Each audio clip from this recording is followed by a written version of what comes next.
आप और हम कब तक जिंदा रहेंगे? क्या हम में से कोई भी इस सवाल का जवाब दे सकता है? क्या हमें हमारी मौत की तारीख कोई बता सकता है? यकीनन नहीं। लेकिन जब कोई पूरी दुनिया की ही उम्र तय कर दे तो फिर उस सच को परखना जरूरी हो जाता है। लिहाजा माया सभ्यता की इस भविष्यवाणी की नब्ज ज्योतिष और साइंस ने भी टटोली और फिर उन्होंने अपना सच बता दिया।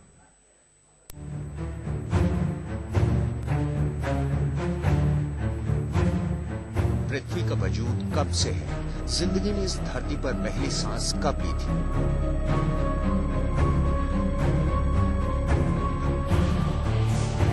दुनिया भर के साइंटिस्ट और बड़े बड़े विद्वान इन चंद सवालों का जवाब आज तक नहीं ढूंढ पाए हैं। तो क्या एक पत्थर में कैद कैलेंडर के चंद पन्ने पृथ्वी की आखिरी सांस की भविष्यवाणी कर सकते हैं?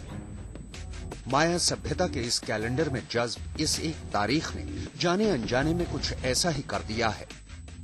लेकिन हिंदुस्तानी ज्योतिष शास्त्र ने पृथ्वी की उम्र की गणना की कसौटी पर जिंदगी की नब्ज टटोली तो एक एक सच सामने आता गया। आइए सबसे पहले धरती की उम्र पर ही एक नजर डाल लीजिए। धरती की इस उम्र को ज्योतिष शास्त्र के हिसाब से सतयुग, त्रेता, द्वापर और कलयुग में बांटा गया है। फिलहाल कलयुग चल रहा है। अकेले कलयुग की उम्र ही देख लें तो पूरे 1200 देव वर्ष तक कलयुग जिंदा रहेगा। एक देव वर्ष में पूरे 360 सौर वर्ष होते हैं और एक सौर वर्ष 365 दिनों का होता है। यानी जिस कलयुग में हम और आप जी रहे हैं उसका अंत पूरे 4,32,000 सालों बाद होगा।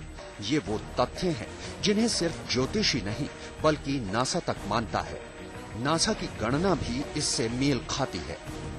जो हमारा एक सौर वर्ष है उसके हिसाब से यदि आप चलें तो करीब करीब 4,83,000 वर्ष की ये आयु है और इस आयु को आप नासा के डाटा से भी मिला सकते हैं। बकौल ज्योतिष शास्त्र इसके बाद भी महाप्रलय या कयामत की सूरत नहीं बनती, क्योंकि ऐसा एकदम से होना मुमकिन ही नहीं है, क्योंकि कुदरत की नेमतें अचानक से कभी भी खत्म हो ही नहीं सकती। जो अंत होगा किसी भी संस्कृति का वो भी क्रमिक होगा।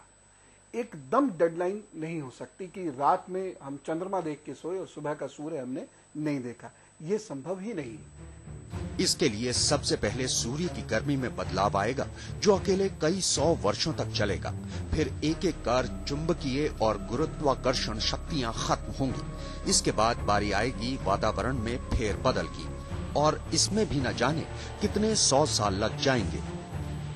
इन तथ्यों के आईने में देखें तो साफ तौर पर धरती की उम्र अभी बेहद लंबी है। इतनी लंबी कि हमारी और आपकी न जाने कितनी लाख पीढ़ियां आराम से यहाँ जन्म ले सकती हैं। तो फिर 21 दिसंबर 2012 यानी अब से 3 साल बाद ये दुनिया खत्म कैसे हो सकती है? तो आइए इस राज से भी पर्दा उठाते हैं।